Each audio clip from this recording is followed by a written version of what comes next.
In Colorado, until 2016, most homeowners couldn't collect rainwater the way old families used to. Then the state allowed it, but only 2 barrels, 110 gallons, outdoor use only. Think about that, rain, falling from the sky, something your great-grandfather would have caught behind the house without asking permission from anybody. And somehow modern life found a way to put rules around it. That right there tells you a lot, because this video is not just about water. It is about 5 things our grandparents did right, that the system slowly treated like they were wrong. They knew how to live with less dependence, and maybe that is exactly why those old ways became inconvenient. Today, depending on where you live, the habits that once made a family stronger can come with permits, warnings, inspections, fines, or shame. And I'll say it straight, they did not stop because they were stupid. They stopped because independent families are bad customers. So let's start with the first one, rainwater. Before it became a bill, a limit, or a rule, it was something families knew how to keep.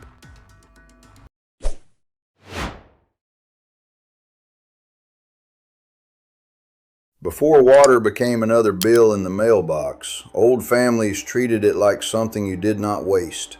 Simple as that. In Colorado, this old habit ran into one of the oldest water rules in the American West, prior appropriation. First in time, first in right. Older water rights came before newer ones.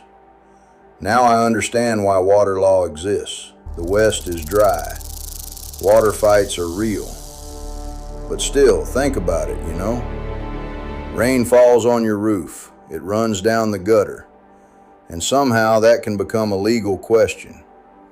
Your great-grandfather would have looked at that barrel, looked at the sky, and probably said, "Are we really arguing about this?" Because to him, catching rain was not rebellion. It was household sense. In Colorado, most homeowners only got permission in 2016 to use rain barrels. And even then it came with limits. 2 barrels, 110 gallons total, outdoor use only. That detail matters, because it proves the whole point of this video. Something old families did because it worked became something modern life had to approve.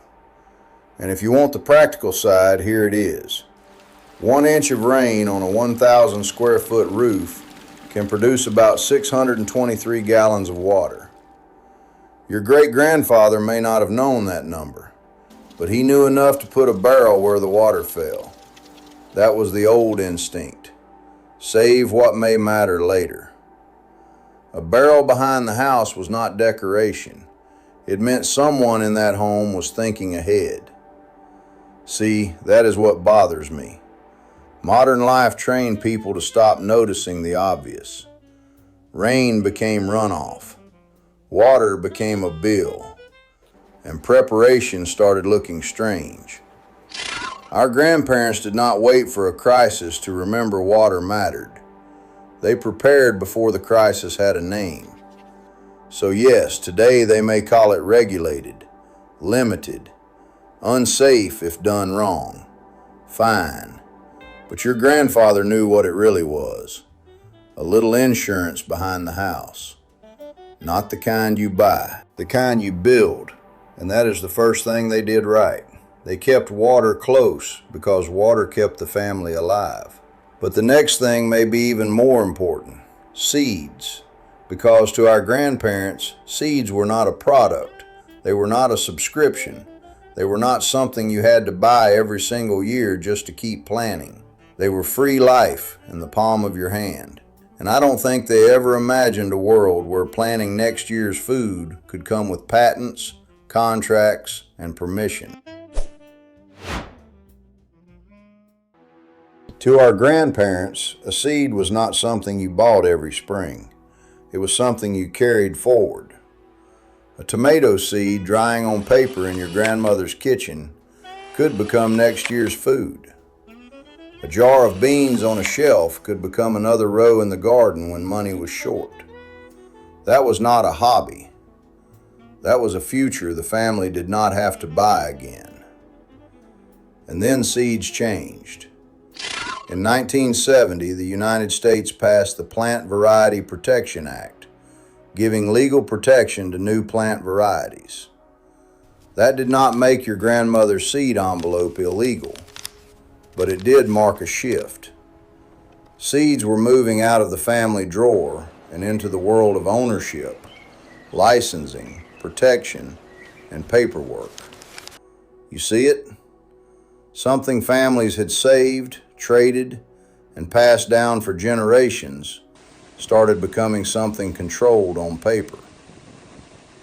Then came Bowman versus Monsanto. In 2013, the United States Supreme Court ruled that patented seeds could not be reproduced by planting and harvesting them without permission from the patent holder. Legally, that case was about patented soybean seed. Fine. But culturally, it touched something much older. Because for most of American history, saving seed was common sense. You saved from what grew well. You planted again. You kept the line alive. That was the old instinct, not rebellion, food memory. And that is what modern life keeps forgetting. A saved seed is one less dependency. Your great-grandmother may not have known the phrase intellectual property, but she understood this. If you can plant again without buying again, you are not helpless. That is why Seed Savers Exchange began in Decorah, Iowa in 1975. People saw that old family seeds and heirloom varieties were disappearing. Think about that, you know. Something that used to happen quietly in kitchens and gardens had to become an organization just to survive. That tells you a lot. When your grandmother saved seeds, she was not being cute. She was keeping tomorrow in a paper envelope. And I don't think our grandparents ever imagined a world where planting next year's food could come with patents, contracts, and permission. But the third thing they did right was just as important. They did not treat the yard like decoration. They used it to feed the family. That's where we're going now. Motive 3.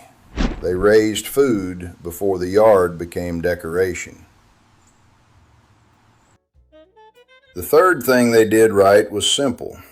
They did not treat the yard like decoration. They used it. During the Second World War, America understood that very well.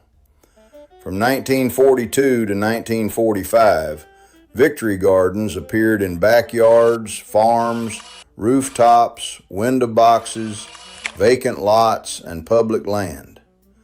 In 1943, there were more than 20 million of them. By 1944, those gardens were producing around 40% of the vegetables in the United States. Think about that, you know. A country at war looked at ordinary people and said, grow food. Not because it was cute, because it mattered. But now look at the modern yard. A lot of families spend money keeping land around the house looking acceptable while buying every bite of food from somewhere else. I'm sorry, but that never made sense to me. Your grandmother did not need a perfect backyard. She needed a useful one, a yard that could put something on the table. That is the difference. A productive yard gives back. A decorative yard keeps asking for more. And somehow we were told that was the better life. When the country needed survival, a backyard garden was patriotic. But when the economy needed consumers, that same kind of family production started looking poor, dirty, inconvenient, or outdated. That says a lot, because a family that can walk outside and bring in part of dinner is not helpless. And a child who sees food come from the ground grows up understanding something a package will never teach. If you grew up around old people, you remember the rhythm. The garden was checked before breakfast. Scraps were not wasted. Extra food went to a neighbor before it went bad. It was not a trend, It was how the house stayed alive. Today, people are rediscovering raised beds, backyard chickens, composting, and homesteading like they found something new. They didn't. They are remembering what our grandparents already knew. A yard that feeds you is worth more than a yard that only impresses strangers. And the fourth thing they did right is even more surprising, because growing food was not enough. The fourth thing they did right is even more surprising, because growing food was not enough. A garden feeds you while it is producing. A pantry feeds you when the garden is done. And our grandparents understood that. During the Second World War in 1943, American home canning reached a level most families today can barely imagine. 75% of American homemakers put up more than 4.1 billion containers of food. 4.1 billion. Think about that, you know. Not because it was cute, not because it looked good on a shelf, because food mattered and families still knew how to carry a harvest into the future. That is what a real pantry was. Work saved for later. Your grandmother was not just making preserves. She was making sure one good season did not disappear in a week. And that is the part modern life slowly pulled away from people. It made one big promise. Don't worry, the store will have it. Little by little, families believed it. The jars disappeared. The pressure canner got sold. The cellar became a place for junk. Then one day, prices rise, shelves go empty, roads close, or a storm hits, and people realize they own appliances, but not skills. The old way did not depend on everything working perfectly. The modern way does. Now, food safety matters. Bad canning can be dangerous. Low-acid foods need to be handled the right way. I'm not playing with that. But here's what bothers me. Instead of teaching people how to do it right, modern life made a lot of families afraid to learn at all. And when families stopped preserving food, the food industry gained a customer for every season. Your grandmother called it putting things up. Simple phrase, big meaning. It meant the family had something ready before trouble arrived. Not after, before. And I respect that, because a family with food put away is harder to scare. Maybe that sounds old-fashioned, fine. But if your family can eat in winter because your hands worked in summer, that is not backward. That is wisdom. And the last thing they did right is one modern life really hates. They repaired before they replaced.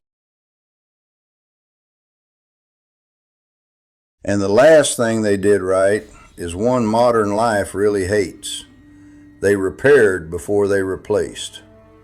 That sounds simple, but it changes the kind of person you become.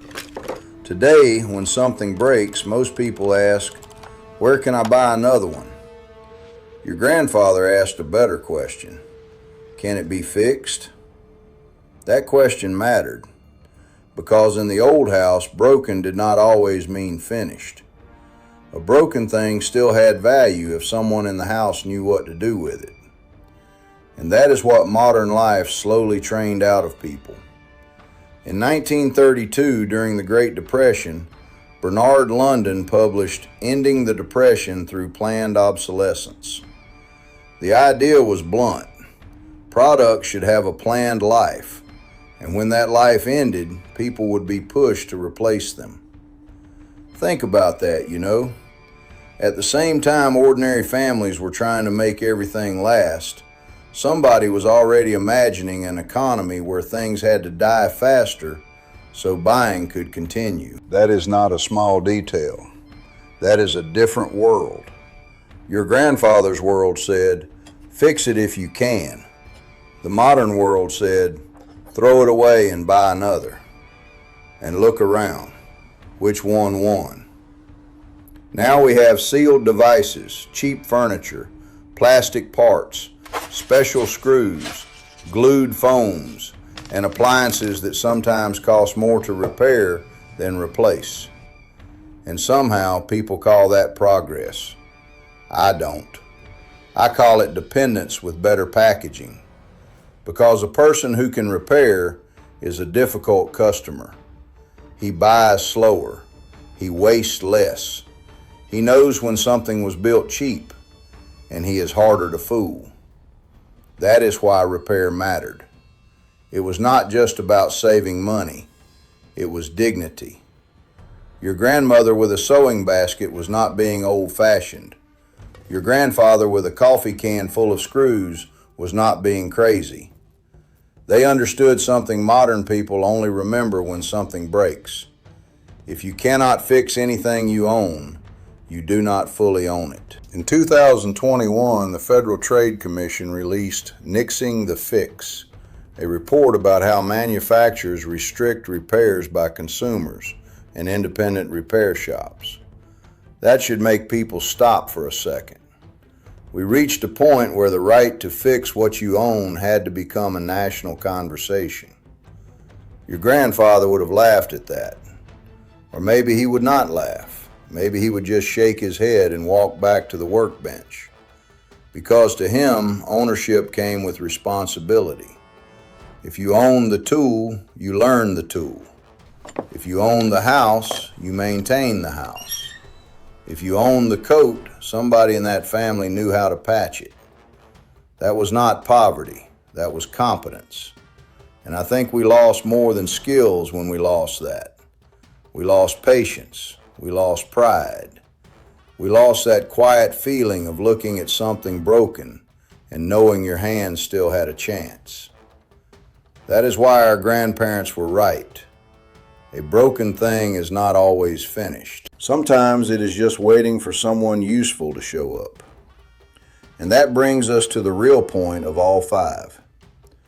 This was never just about rain barrels, seeds, gardens, pantries, or tools. It was about a kind of family that needed less permission to live. They had fewer machines, but more ability. Less comfort, but more control. And no, I am not saying the past was perfect. It was hard. It was unfair in ways people should not romanticize.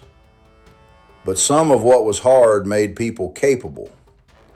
And some of what is easy today is making people helpless.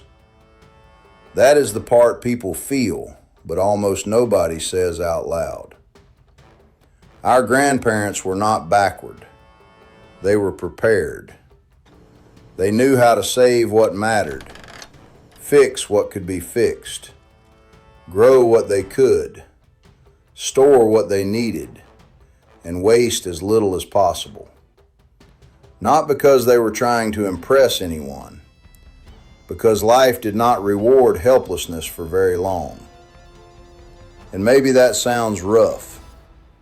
Good, the old ways were rough, but they worked. So now I want to ask you something. Who in your family lived this way? Was it your grandfather, your grandmother, your father, your mother? Maybe an old neighbor who seemed to know how to do everything. Tell me what they knew. I want to read those stories. Because those memories are not just nostalgia. They are evidence. Evidence that this knowledge was real. Evidence that people live with more skill, more patience, and more control than we were taught to believe. And if we do not talk about it now, one day it disappears. Some of the historical details in this video were researched from public records, old agricultural sources, university extensions, and historical websites. But the way I see it, the criticism, the discomfort, the part that does not sit right with me, that is my point of view.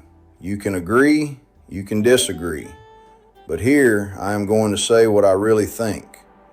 Because this channel is not here to polish history until it becomes harmless. It is here to look at the old ways, the forgotten skills, and the family knowledge modern life tried to bury. So if this made you remember someone, leave it in the comments. And if this feels like the kind of place you have been looking for, subscribe and join the Old Ways Still Breeze family. Until the next video, remember this: our grandparents were not backward, they were prepared. And maybe it is time we stop laughing at the old ways and start asking why they worked.